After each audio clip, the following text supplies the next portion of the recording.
Hi colleagues, I'm James Howard, Director of the Academy. Welcome to this opening introductory video to the Developing Practice CPD series. This year the series is made up of sessions designed to combine multimedia resources and information with opportunities to interact with staff from across the university as we consider key questions linked to what we'll call hybrid forms of professional practice. Now, as the university has responded to the impact of COVID-19 on our usual ways of working, a great deal of work has been done to develop and transition to hybrid active learning, a model of education which draws on face-to-face and online teaching to ensure we provide our students with high-class opportunities for learning, while simultaneously responding to the significant changes brought about by the pandemic, including our ability to utilise on-campus spaces and resources.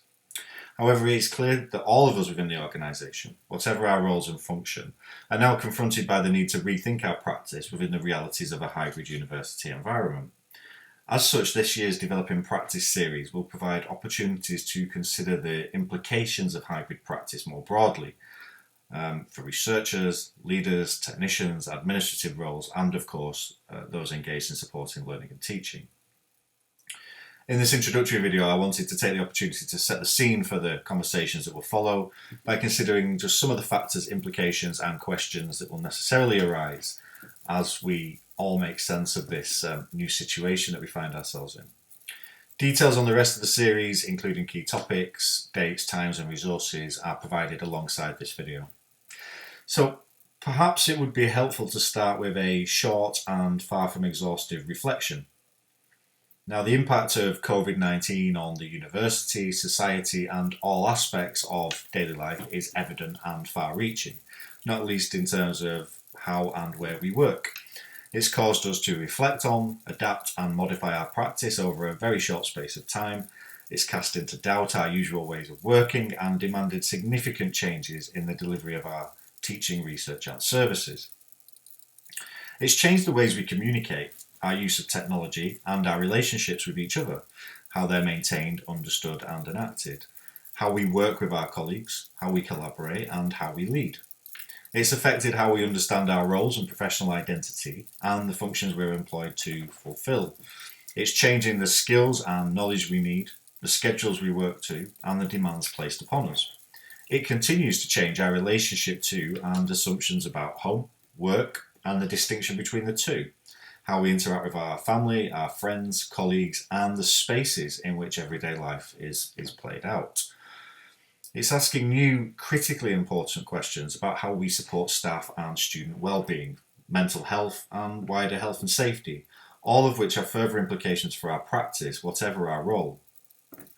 Similarly, it's challenging the ways in which we consider issues of equality and diversity, as, for instance, evidence suggests that the resulting changes to our working environment have a differentiated impact on members of our university community. It's engaged us in an ongoing transition, the endpoint of which remains uncertain, yet which has a significant momentum that can leave us feeling unsure and ill-prepared.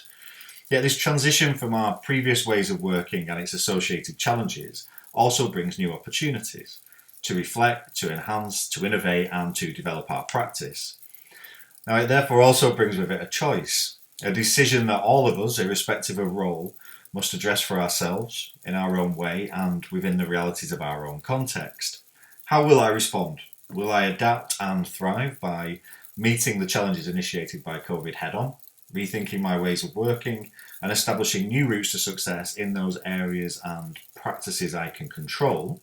Or will I remain off balance, continually seeking a foothold amidst the pace and scale of change we're all experiencing? A big question.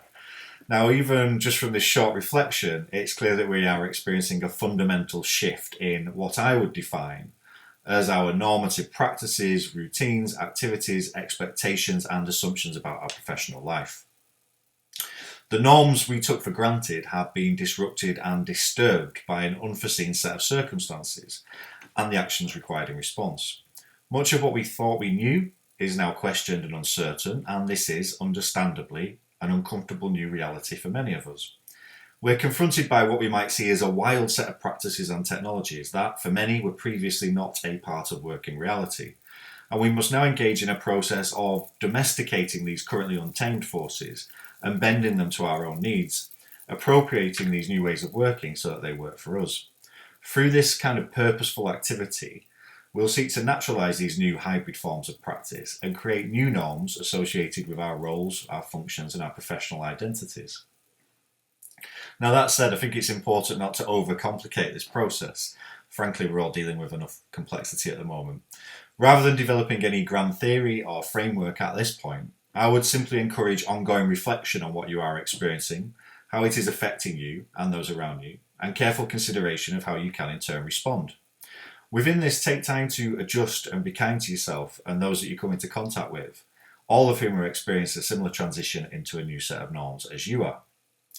Okay, so looking ahead to the rest of the Developing Practice series, I would now like to set a series of questions or provocations, essentially just ideas that you might wish to consider dependent upon your role as you continue to adjust to hybrid forms of practice. These focus on how we respond to the challenges we face, but also the opportunity we have to genuinely revolutionise how we define and understand work for the better. Again, they're by no means intended to be complete or exhaustive, and the interactive webinars, which will form part of each of the upcoming sessions, will be an opportunity for you to raise your own questions and answers in collaboration with your colleagues. I've roughly structured these provocations in relation to my reflections, and in no particular order of hierarchy, but you may well want to approach them differently in light of your own working context. Okay, so let's start with the kinds of issues leaders and managers and all those responsible for others might wish to consider. A primary issue will be how we engage in leadership and management at a distance, without the automatic ability to meet and engage with colleagues and teams in person. What additional challenges will this present, for example in terms of engaging colleagues and ensuring clarity? How might we turn this process into a positive, perhaps as a way of involving more people in planning and decision making? What lessons can we take from our experiences of managing, for instance, postdocs, placements, or engaging in supervision and coaching online? What technologies will we utilise, and what skills and access issues will we need to factor in? What lessons have we learned for good or for ill over the last few months of rapidly embedding Zoom and Teams into our working routines? How will we manage individuals and teams who are required to be on campus more of the time, for instance in key services, research labs, estates functions? What additional complexities arise when the locations of our teams are mixed between on and off campus? In the coming months, how will we manage the gradual return to campus and the inevitable complexity this will add, not least in terms of the differing reactions of our colleagues during this process? What can we all do to help our own managers make this situation as positive as possible? In what ways have the timing and scheduling of our conversations been affected? And what criteria will we use for prioritising the various responsibilities we have as leaders within this environment? Increasingly, colleagues are working non-core hours, for instance, due to childcare demands or just preference. Now this is more of an option. Have we adjusted our expectations and approaches to take into account these changes? Now, just as the strategies of hybrid teaching will vary according to the subject matter being taught and the needs of learners, so hybrid practice will need to vary according to the role and context in which we operate and the needs of those we work with. How will we make decisions about which approaches are best deployed to add maximum value? How will we think about motivating our colleagues and teammates in terms of setting a clear strategic direction and providing clarity over the vision that we're working to? Anecdotally, I know some staff who felt less than engaged at times, perhaps more distant from the work that needs doing and the activities that are happening at such a pace around them. What can we do to support our colleagues and teammates in such situations? How will we judge our own and others' performance and success? There's an opportunity. Can we perhaps move away from an hours-based culture to one focused on outcomes and impact?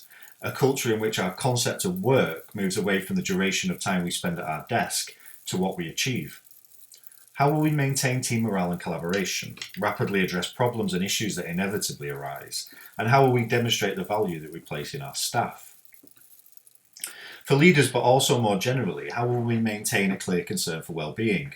Never has that been more important, by the way.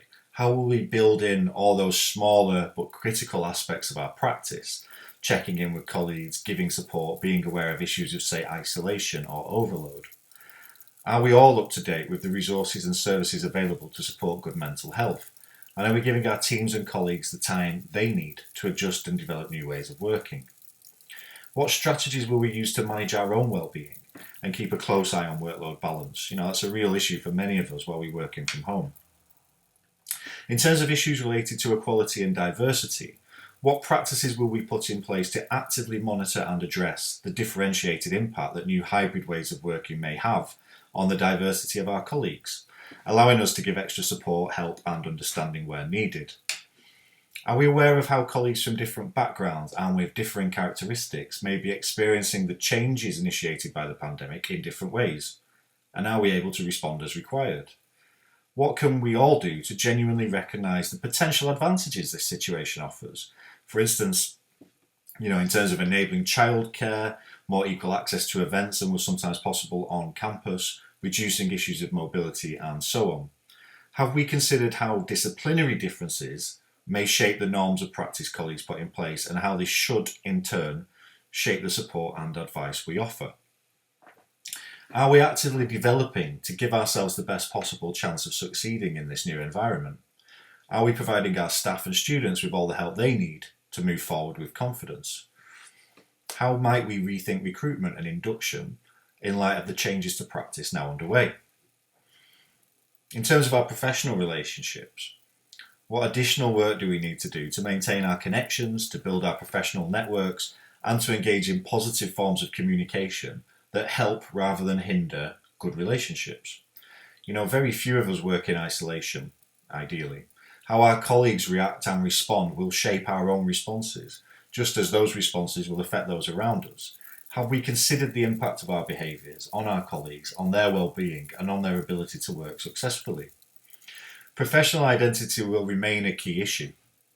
We've got to ask, are we giving ourselves time to adapt to the new realities of our role, how we see ourselves and the standards we hold ourselves to?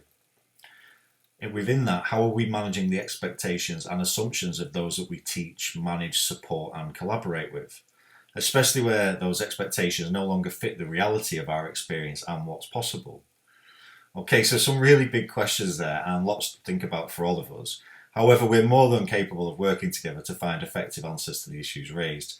This is a great university and we've already proven ourselves hugely capable in our ability to respond to the times that we find ourselves in. I personally look forward to working with all of you as we continue that process. So for now, thanks for watching, enjoy the rest of the series, and please do get in touch if there's anything the Academy can do to support you and your teams. Take care and stay safe. Thank you.